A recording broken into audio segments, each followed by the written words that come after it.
Greetings my friends, it's Top Hat Runner here, and today I'll be making a video to enter TankTheTankz giveaway contest because I really want that AFG for my 416 in KCO2. This video might also be a bit lengthy because I have a lot of headgear setups I go between just depending on what I feel like, and Tank wanted me to make a video showcasing all of them, so that's exactly what I'm going to do.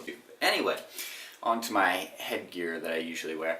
This is my primary setup that I use vast majority of the time I'm at the outdoor field. This is just a camouflage bandana I got at Walmart that I cut in half, so it's just triangular shaped in one layer of material. It's very thin, it's very breathable. It's a great camouflage pattern, really works very well. I got the same, or another bandana just like it on my helmet here.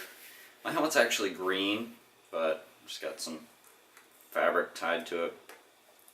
Also wear mesh goggles because I live in Florida, the humidity's so high here, everything fogs up. You'll have red dot sites fog up, it's just ridiculous. So pretty much have to use mesh, no matter how much anti-fog I use on my Bobster Alpha goggles. This thing's always fog.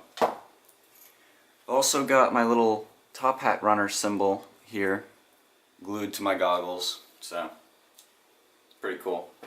Okay, now this is probably my favorite looking airsoft headgear setup.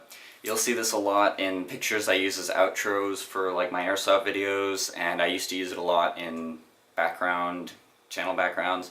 I really don't wear this setup very much anymore because at the outdoor field I prefer to have more camouflage, especially since I'm usually a sniper running my KCO2.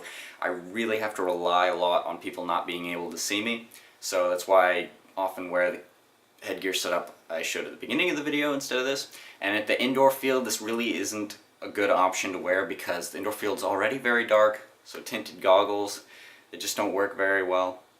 And I have to, you see this is just a cloth right here, it's just soft facial protection, but the indoor field I really do not want to wear soft indoor field because Combat City does not chronograph people, they do not enforce their FPS rules.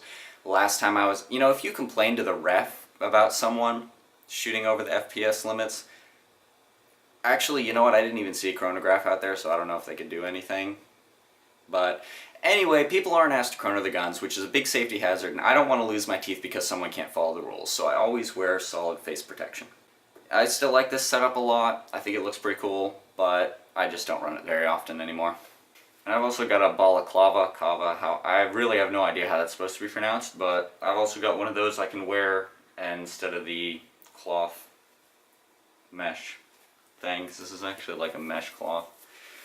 But anyway, I don't wear this. It has the same problems as the last setup I just showed, and it has another one because this is like wool or something, so it is really hot.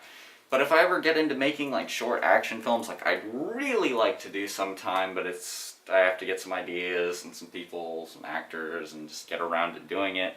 But if I ever do, I'll probably get some use out of this because I just think it looks pretty cool. And here's my gas mask. I really only wear this at the shoot house at the outdoor field, which is kind of like a small little building in the outdoor field that they'll sometimes just host like quick close quarters team deathmatches in.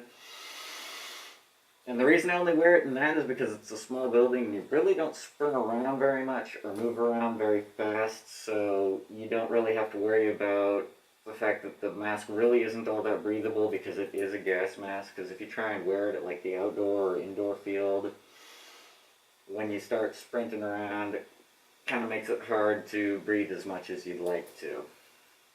But I still think it looks pretty cool, so I wear it occasionally at the shoot house, even though it does make me sound pretty funny on the camera. This is probably my least favorite headgear setup I go between just because I think it's a little bland and boring, and the different parts of it, like my goggles and facial protection helmet, just don't quite mesh together properly. It just kind of look thrown together, which they kind of are. The lower facial protection I wear here, I want to get like my Top Hat Runner silhouette logo painted on the side here, and I was kind of waiting until I did that to make this video, but the deadline's come up and there's no way I'm going to have this painted before then, so I just figured I'd enter it now. The only time I wear this setup I have right now is when I go to the outdoor field and they're hosting a CQB shoot house game, and I want some solid facial protection, and I just don't want to have to deal with my gas mask. Maybe I'm winded from sprinting around or something, and I want to be able to breathe easily, or maybe this is just faster or something, but that's really the only time I run this setup. And here's another headwear setup that I occasionally wear at the outdoor field. I very rarely wear this because I haven't figured out a good way to mount my helmet cam to it. If I mount it in the mesh, it's really hard to see anything for the camera. And if I mount it up here, the brim kind of gets in the way. Someone's calling me.